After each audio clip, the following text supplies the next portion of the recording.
40,000 মুসলমান ঢুকেছিল কর্ডোবার মসজিদে। বাইরের থেকে তালা বন্ধ করে দেওয়া হলো দরজা, ভিতরে কেরোসিন ঢেলে দিয়ে আগুন জ্বালায় দেওয়া হলো। 40,000 মুসলমান পুড়ে ভস্ম হয়ে গেল। যারা বাইরে ছিল তাদেরকে হত্যা করা হচ্ছিল। পাশেই একটা ছোট্ট নদী, নদীর পাশে গিয়ে দাঁড়ালাম, আমার বুক ফেটে কান্না আসতে লাগলো। সেই নদী যেখানে মুসলমানদেরকে কেটে কেটে ফালানো হচ্ছিল, মুসলমানদের রক্তে দরিয়া লাল হয়ে গেল। পাশেই ছিল মুসলমানদের রক্তে গড়া লাইব্রেরি, লক্ষ লক্ষ কিতাব, কোরআন হাদিস বিজ্ঞান দর্শন দিয়ে সমৃদ্ধ রিচ লাইব্রেরি। সমস্ত বইপত্র এনে তারা ফেলে দিল নদীর মধ্যে, নদীর স্রোত বন্ধ হয়ে গেল। আমেরিকা, ইউরোপ সভ্যতার দাবিদার, এরা সভ্য।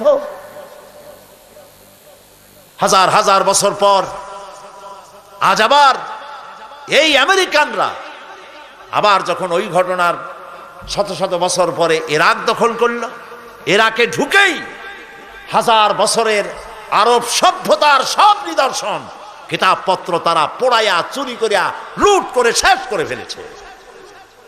এরা কোনো সভ্য জাতি নয়। পৃথিবীতে সভ্যতার দাবি করতে পারে কেবলমাত্র একমাত্র ইসলাম আর ইসলাম। আহা।